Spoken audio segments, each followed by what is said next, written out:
4.1 Linear functions and their properties. So average rate of change. A linear function is f of x equals mx plus b. The average rate of change, for also known as the slope, is constant for linear functions. So we know a line is y equals mx plus b. What's special about f of x or r of x or any of this notation that resembles blank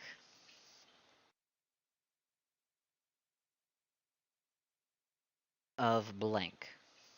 That's what you're looking for, because when we read f of x, that's f of x, blank of blank. So you have r of x, r of t, h of t. And if you have something like that, it's telling you that your equation, your graph is going to be a function. And that tells us a lot about, is it constant? Is it not constant? How is it going to change over time? Stuff like that. So it's important to know if something's a function or not. Let's determine if each chart is linear or not. So it told us the average rate of change, aka the slope, is constant for linear functions. So that means we want to look at our x's and look at our y's to see, do they change consistently going down? So my x's, that's easy to see. Please still check it. 20, 30, 40, 50, 60, 70, we know that's all plus 10. Alright, let's check our y's. So from 50 to 47.5, that's minus 2.5. 47.5 to 45, minus 2.5. Another minus 2.5, another minus 2.5, and another minus 2.5. So all the way down, because it's all plus 10 and all minus 2.5, because my x's are constant and my y's are constant, this is linear. Go ahead and pause and see if you can do this one. Alright, let's check our x's. So for my x's, 0, 1, 2, 3, 4, 5, that's all plus 1. Sweet. Alright, so for the y's, let's check. We have 0.09 to 0.12. Well, that's an increase of 0.03. From 0.12 to 0.16, that's an increase of 0.04. It is no longer constant.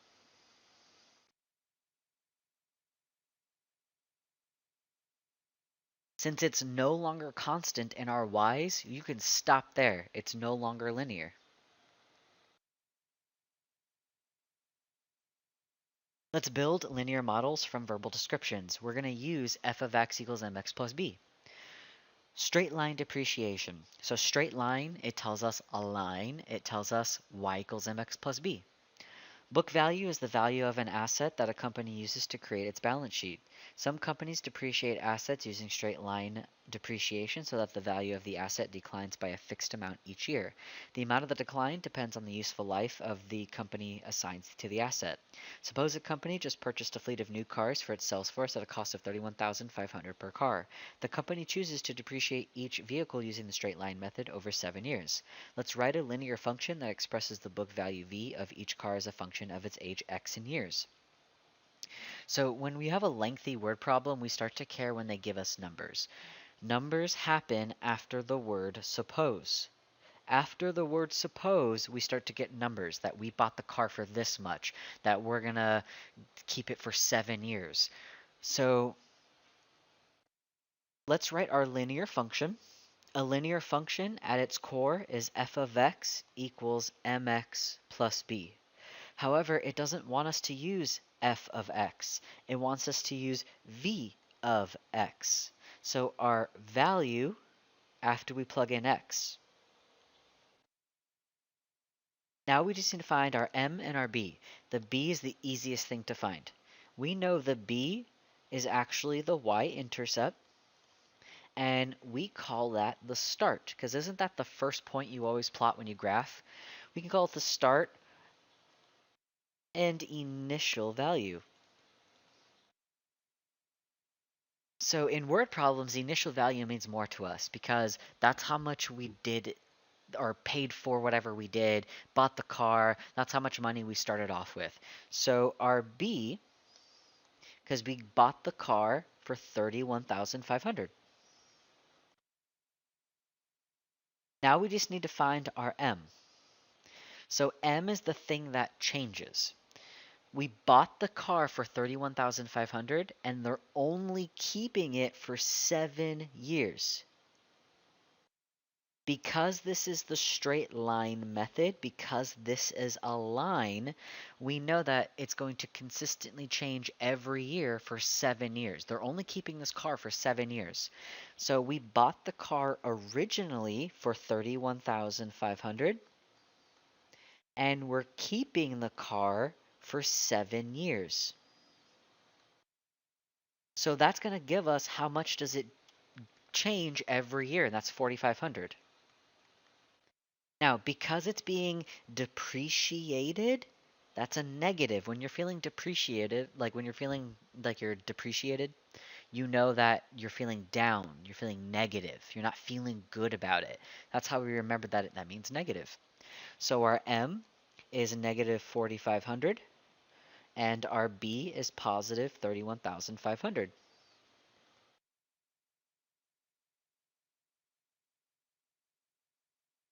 And there is our model expressing book value V of each car as a function of its age x in years.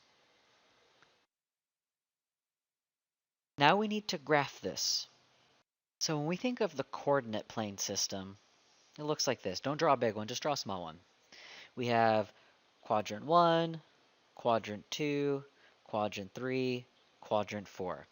In quadrant 1, we know x is positive and y is positive, so they're both greater than 0. In quadrant 2, x is negative, but y is positive. In quadrant 3, x is negative, y is negative. In quadrant 4, x is positive and y is negative. If we think about assigning value to a car, we don't buy the car for negative money. The car is always in a positive. Even if it's worth $1, it's still positive. So buying a car, negatives don't exist. When you run a business, you don't want to be negative. Everything happens in the real world is in quadrant 1. So because money is positive, even if you're negative in your bank account, the bank is just positive. So the whole real world, when you buy things, it all happens in quadrant 1. So we're only going to draw quadrant 1. And we're going to label it. Our X stands for years. It told us that. X is in years. And it told us we're only keeping it for 7 years.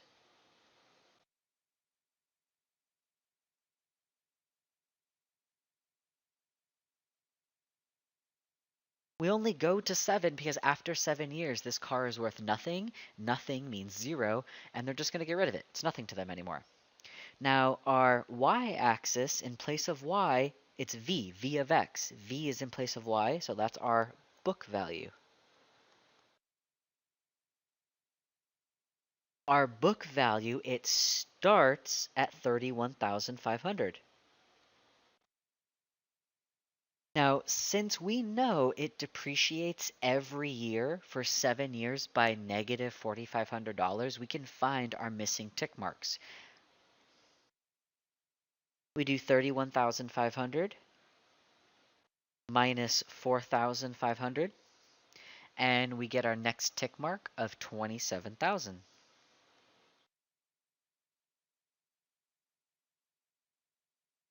We just keep going until we can't anymore, and you'll see that we can't anymore.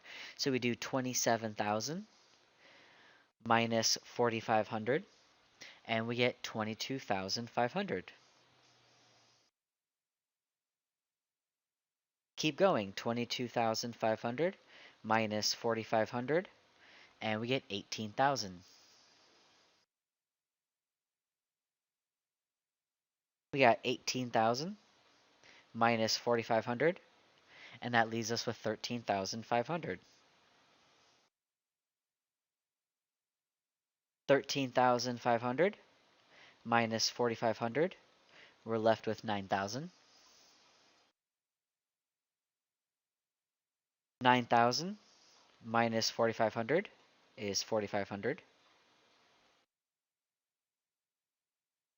And then 4,500 minus 4,500 is 0. The reason why it's 0 because after 7 years, it's worth nothing to them.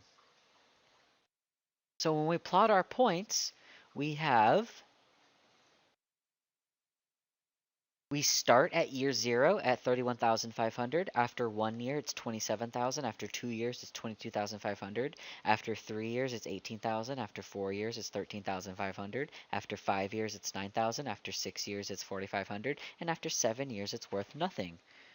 Now, best as you can, connect those dots. Because you're graphing this by hand, it might be a little wonky, but just connect those dots as best as you can. It is a straight line. If you had a coordinate plane on graph paper, it would look perfect. What is the book value of each car after 3 years? So there's 2 ways you can do this. We can look at the graph. 3 years, 18,000. Awesome.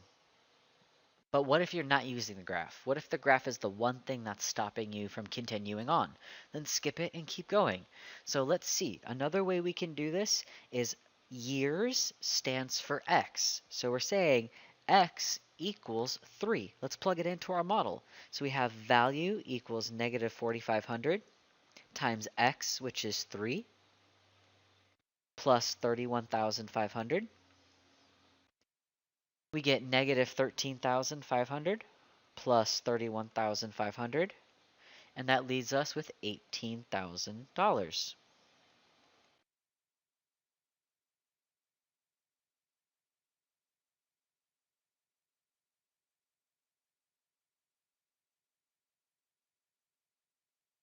So after 3 years, the book value is $18,000. Part D, interpret the slope. So interpret the slope means, what is the slope actually saying? So first things first, let's identify the slope. We know the slope was negative 4,500. And we said when we graphed it that the car loses value every year by $4,500. Guess what? That is what the slope means.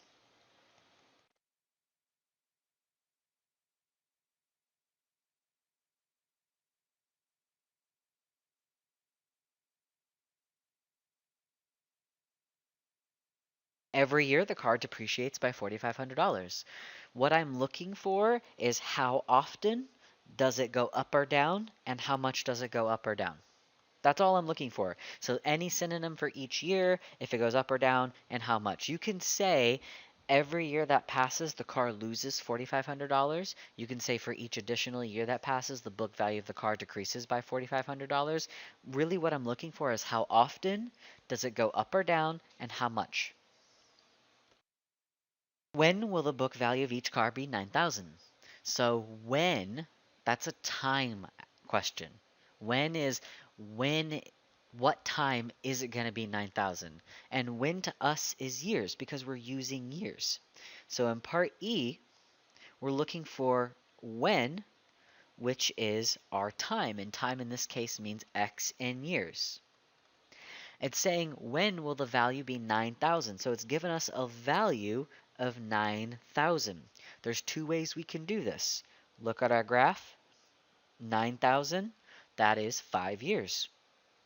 But if you're not looking at your graph, let's plug in 9,000 into part A. So we have value, which is 9,000, equals negative 4,500x. That's what we're trying to find because we don't know when this happens. Plus 31,500. We subtract 31,500.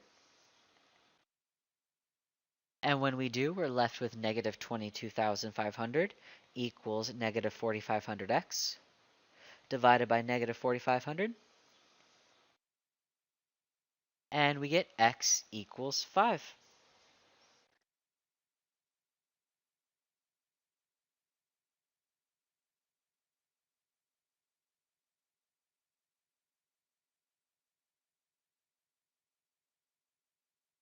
So the book value will be $9,000 after 5 years. All right, example 3.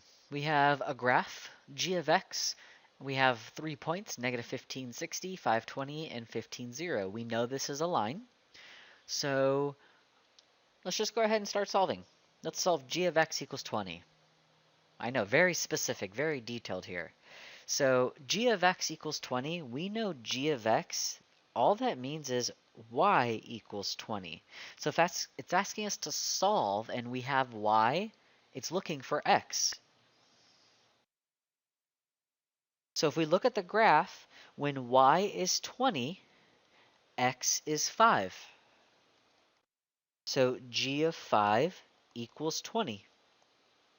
They ask in function notation, we have to answer in function notation. I want you to go ahead and pause and do B and C. So g of x, we know that's the same thing as y. So y equals 60. It's honestly just looking for x. So when y is 60, x is negative 15. So we have g of negative 15 equals 60. Alrighty, part C is saying solve when g of x equals 0. So that's just saying y equals 0. What's x? So when y is 0, x is positive 15. So g of 15 equals 0. So A, B, and C, very straightforward. Don't really need to think much. Just look at the graph because it's an equal sign. However, D, E, and F have inequalities. Inequalities tells us interval or set notation. In this case, interval.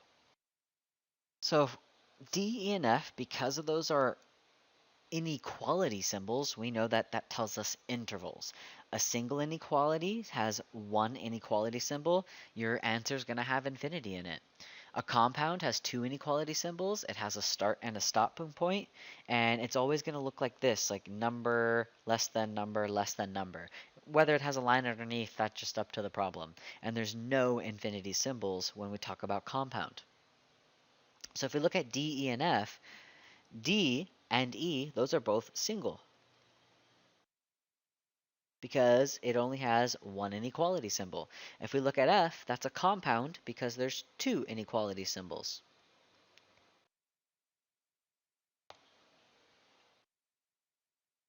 So let's work with D. D, we know our answer is going to have infinity in it somewhere. So it says g of x is greater than 20. We know that's y is greater than 20. We're actually going to treat it very similar to ABC. So we're still looking for x. So when y is 20, x is 5.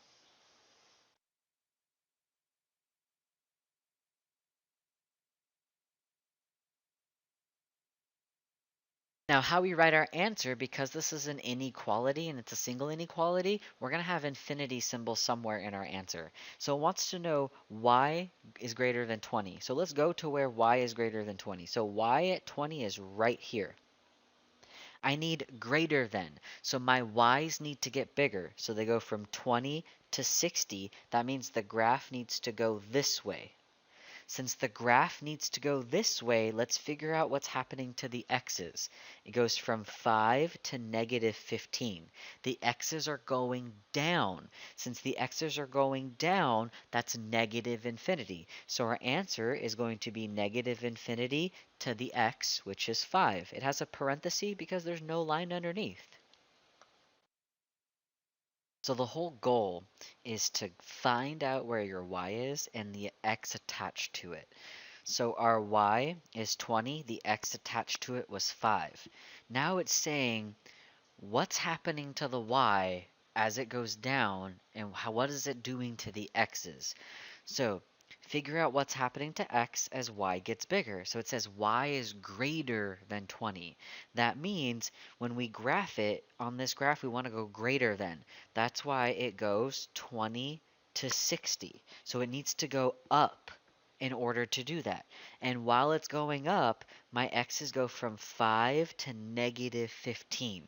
Since that's the case, they're going down. Going down means negative infinity in math. Let's do part E. Let's solve g of x is less than or equal to 60. Again, this is a single inequality, so we know somewhere our answer is going to have infinity symbol in it.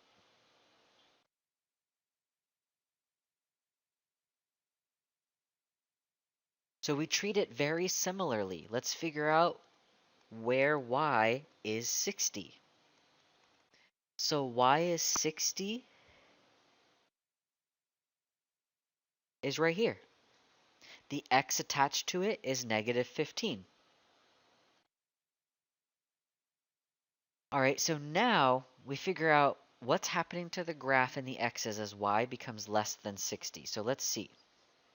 Less than 60, so it goes 60, 20, 0. So that's becoming less than, so it needs to go this way. As it goes down, let's look at the x's. It goes negative 15, 5, and 15. They're going up. The x's are going up. And since the x's are going up, aka to the right for our x values, we know that's positive infinity. Since it's positive infinity, we know that goes on the right side. And we have our x of negative 15, and because there's a line underneath, we put a bracket. When y is between 0 and 60, what are the x values? So let's go. Our y's are 60 and 0, and they're here and here. So let's look at the x's. They're 15 to 15. Compound inequality has a start and a stop, so we only care about this portion right here. Compound inequalities don't go forever, so there's no infinity. They don't go towards the arrow. They start and stop at 2 exact points, and at those points we have negative 15 and 15. They both get a parenthesis because there's no line underneath either of them. The quantity supplied of a good is the amount of a product that a company is willing to make available for sale at a given price. The quantity demanded of a good is the amount of the product that the consumers are willing to purchase at a given price. Supply and demand. Suppose that quantity supplied S and quantity demanded D of a smartphones each month are given below. Supply of price equals 15p minus 900. Demand of price equals negative 3.75p plus 2,850. P is the price in dollars of the smartphone. The equilibrium price of a product defined as the price at which quantity supplies equals quantity demand. Find the equilibrium price of the smartphones. What is the equilibrium quantity, the amount demanded or supplied at the equilibrium price? Determine the prices for which quantity supplied is greater than quantity demand. So A says the equilibrium price of a product defined as the price at which quantity supplies equals quantity demand. So quantity supplied, that stands for SP, equals quantity demand, that is DP. So that's literally what it's telling us to do. That's going to allow us to find the equilibrium price. The equilibrium price is setting both equal together because supply and demand, they're going to come to a point where they do equal each other. So our supply, we have 15p minus 900 equals our demand. That's negative 3.75p plus 2,850. Let's solve for p. So to solve for p, I'm going to add 3.75p over. When we do, we have 18.75p minus 900 equals 2,850. Add 900 to both sides. And when we do, we have 18.75p equals 3,750. Divide by 18.75. And when we do, we're left with p equals 200. So that is the equilibrium price.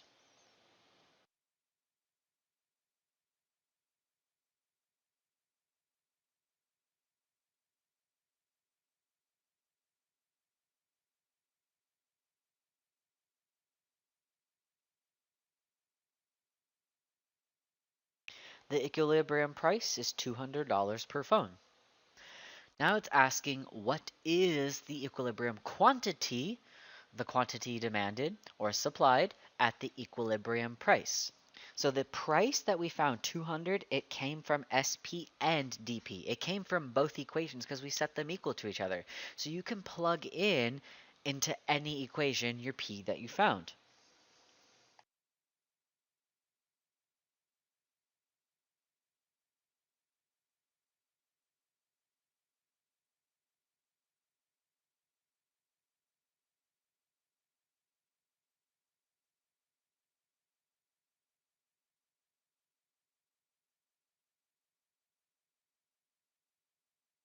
It truly does not matter which one you plug it into. It does not. You can plug it into SP or DP. There is one that is easier. I think SP. There's no decimals, so let's plug it into there. So we have our S equals 15p. Our price is 200 plus 9,000. Sorry, minus 9,000. We get 3,000 minus 900. Not 9,000, 900. And we get 2,100. What we just found was at a price of $200 per phone, the company will produce and sell 2,100 phones each month and have no excess or shortages.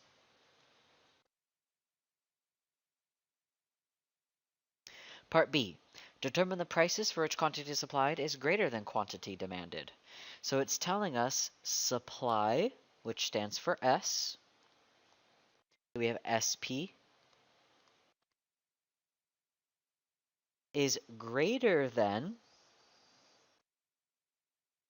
our demand, which stands for DP.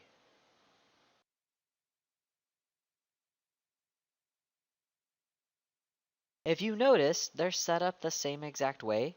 SP equals DP, SP is greater than DP, and we didn't divide by a negative. We divided by 18.75. So since we didn't divide by a negative, we are allowed to just say P is greater than 200. It's the same thing. Now, what does this actually mean to us? If they charge more than $200 per phone, supply will exceed demand, meaning it'll be too expensive and no one wants to buy it.